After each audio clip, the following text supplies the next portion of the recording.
The year is 1561. In the shadow of Mount Fuji, two armies face each other across the Kawanakajima plain.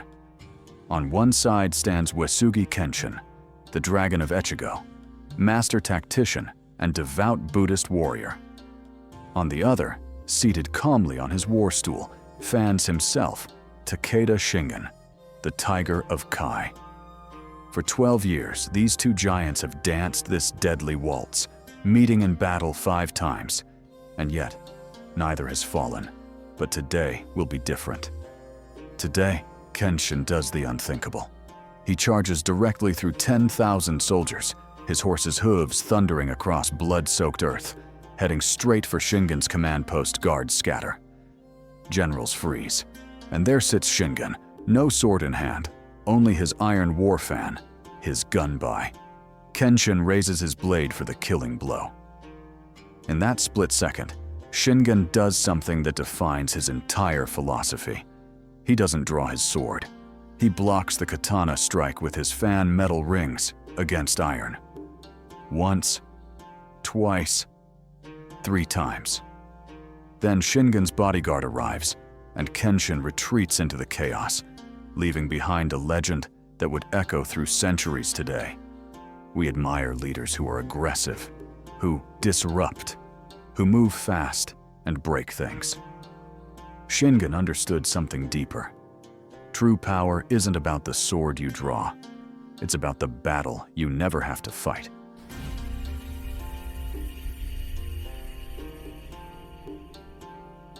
But before Shingen became the tiger, he was Takeda Harunobu, eldest son of Takeda Nobutora, daimyo of Kai province.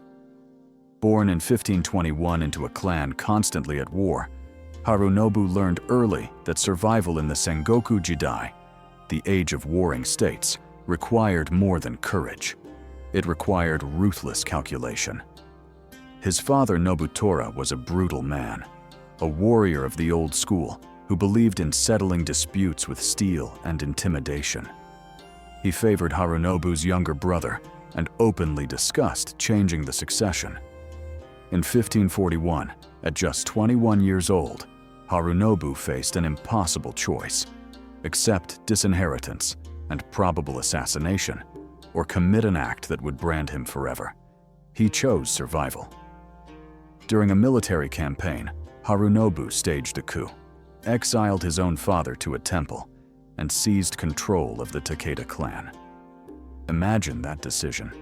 Today, we struggle with uncomfortable workplace conversations, with setting boundaries with difficult family members, with choosing our own path over parental expectations.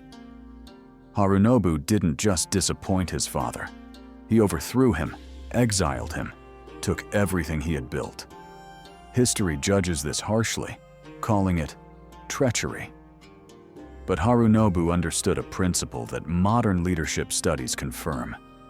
Sometimes the organization's survival requires removing the leader, even when that leader is family. It's not personal. It's strategic necessity.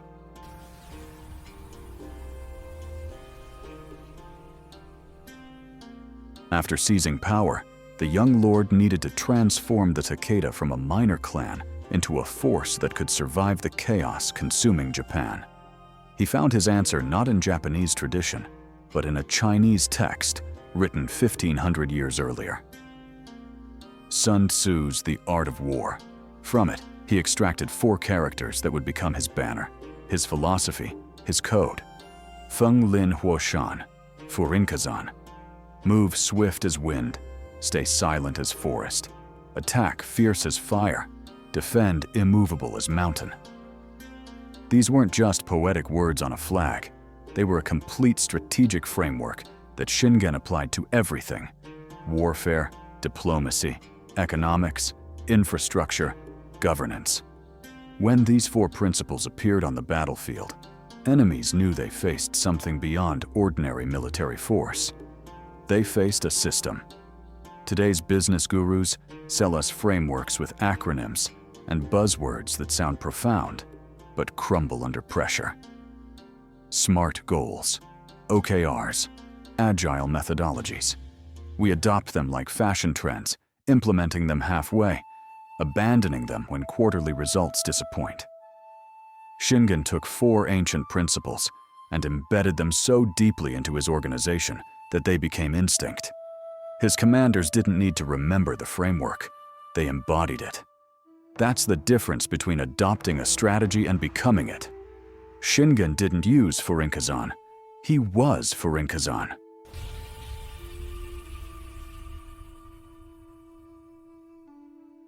But here's what made Shingen truly dangerous. He won most of his conquests without fighting at all. While other daimyo measured success in enemies killed and castles burned, Shingen measured success in territories gained with minimal bloodshed. He understood something revolutionary for his time. War is expensive, destructive, and unpredictable. Even victory weakens you. The best conquest is the one where the enemy surrenders before battle begins. His method was elegant and brutal in its effectiveness. First, intelligence. Shingen maintained an extensive network of spies and informants that would make modern intelligence agencies jealous. He knew his enemies' troop strengths, supply lines, internal politics, and personal weaknesses before they even considered him a threat. Second, economic warfare. He would blockade trade routes, bribe key vassals, and create economic pressure that made resistance unsustainable. Third, psychological dominance. His reputation alone caused some lords to surrender. When the Takeda army appeared on your border, you knew negotiation was wiser than resistance. Compare this to modern leadership. We celebrate the decisive battle, the tough conversation, the bold confrontation. We make heroes of CEOs who fire half their staff, politicians who take strong stands, influencers who destroy their critics. Shingen would see this as amateur hour. Why fight when you can maneuver your opponent into a position where fighting is pointless? Why destroy when you can absorb? Why make enemies when you can make vassals?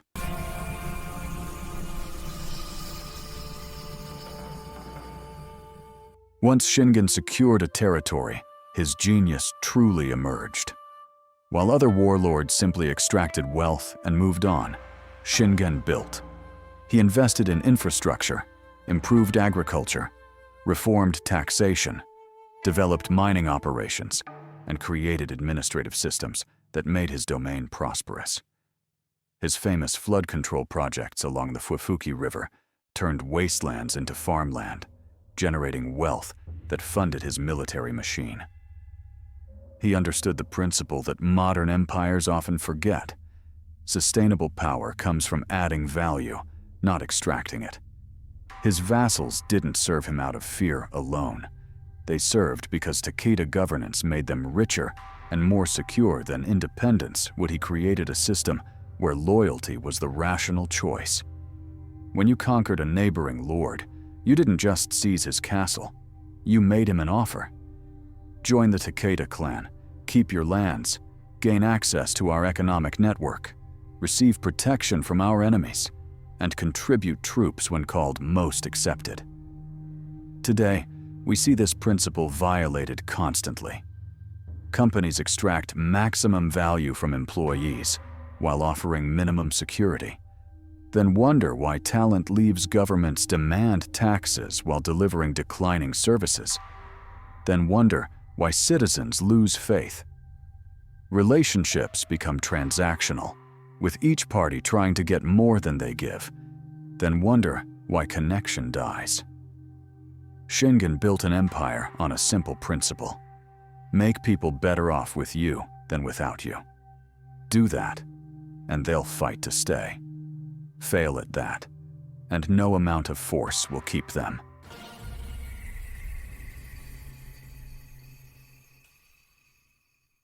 But Shingen's expansion hit an immovable obstacle: Uesugi Kenshin, the dragon of Echigo.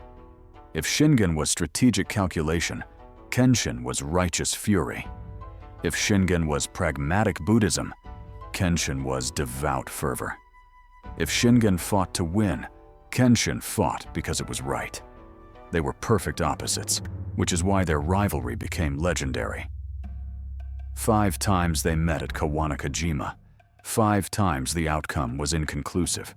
The 4th battle in 1561, the one where Kenshin personally attacked Shingen, was the bloodiest, with thousands dead and no clear victor. After each confrontation, both sides withdrew, rebuilt, and prepared for the next round. This wasn't reckless samurai bravado. This was calculated strategic competition, where both leaders understood that total victory was impossible, so they fought to prevent the other's total victory. Modern business loves to fetishize crushing the competition and winner-take-all markets. We're told there's only room for one: Amazon or Walmart, Coke or Pepsi, iPhone or Android. Shingen and Kenshin showed that 2 giants can coexist in perpetual competition without destroying each other. And that competition makes both stronger. Every battle taught Shingen new tactics. Every setback revealed weaknesses to fix. Kenshin wasn't his enemy. He was his greatest teacher. The rivalry pushed both to innovations that lesser opponents never would have forced. Sometimes the best thing for your growth isn't eliminating your rival. It's having a rival too strong to eliminate.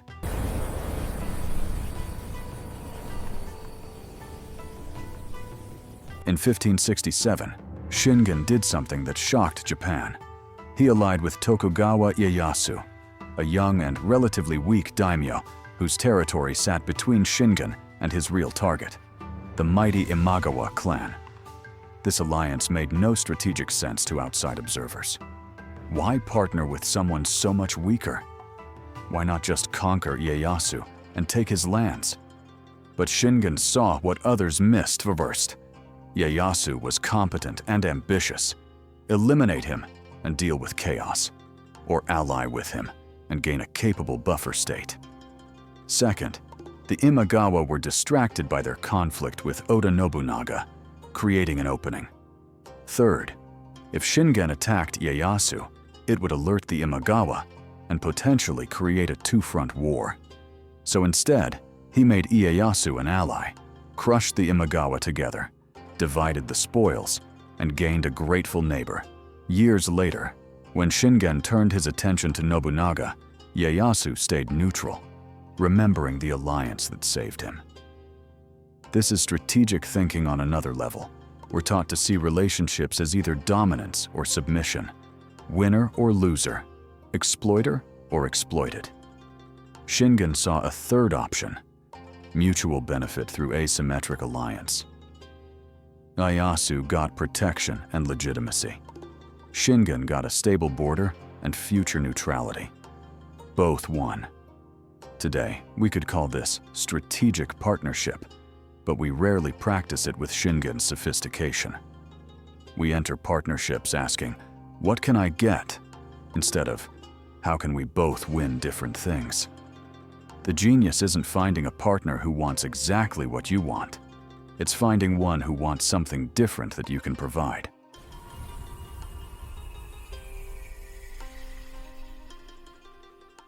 So how did Shingen remain essentially undefeated throughout his career? The secret wasn't superior courage or better samurai. It was something more profound. He never fought unless he had already won. Read that again. Shingen never entered a battle unless his preparation, intelligence, positioning, and resources made victory inevitable. If those conditions weren't met, he didn't fight. He maneuvered until they were met, or he withdrew. This is the heart of strategic genius, and the hardest lesson for modern people to internalize. We're taught to give it our all, to leave everything on the field, to fight hard, regardless of circumstances. We celebrate the brave last stand, the noble defeat, the valiant effort against impossible odds. Shingen would see this as stupidity. Why fight when the odds are against you? Why sacrifice your troops in a battle you'll probably lose? Why not wait, maneuver, prepare, and fight when victory is certain? Victorious warriors win first, and then go to war, while defeated warriors go to war first and then seek to win, wrote Sun Tzu, Shingen's Guide. This principle applies everywhere. The successful startup wins customers before raising Series A. The effective leader builds consensus before the crucial meeting. The wise person resolves the conflict before it becomes a fight. But we're impatient. We see an opportunity and rush in half-prepared. We start projects without planning. We enter arguments we can't win. We fight battles we haven't already won. And we call it courage when it's really just poor strategy.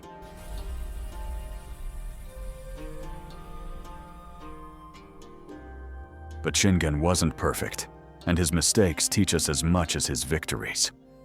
In 1542, shortly after taking power, he conquered the Suwa clan through a combination of military pressure and political manipulation.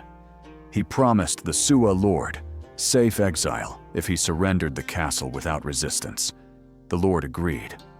Shingen then had him assassinated, took his daughter as a concubine, and absorbed his territory completely. This betrayal haunted him. Lady Suwa bore him a son, Takeda Katsuyori, but died young. The Suwa vassals never fully trusted the Takeda, and Katsuyori, raised amid the shame of his mother's clan's destruction, would inherit his father's ambition, but not his strategic patience. After Shingen's death, Katsuyori's aggressive overreach would destroy everything his father built, leading to the Takeda clan's complete annihilation just 9 years later. Here's the brutal lesson. When you win through betrayal, you plant seeds of destruction. Shingen gained the Suwa territory, but lost something more valuable: moral authority and his son's judgment. Today, we see this in business leaders who lie to investors and eventually lose credibility, in politicians who break promises and eventually lose elections, in people who betray friends and eventually find themselves alone. You can violate principles and succeed temporarily, but the violation creates cracks in your foundation. Those cracks might not break you, but they'll break whoever comes after you. Shingen's greatest failure wasn't the Suwa betrayal. It was believing the consequences wouldn't matter because he wouldn't be around to face them.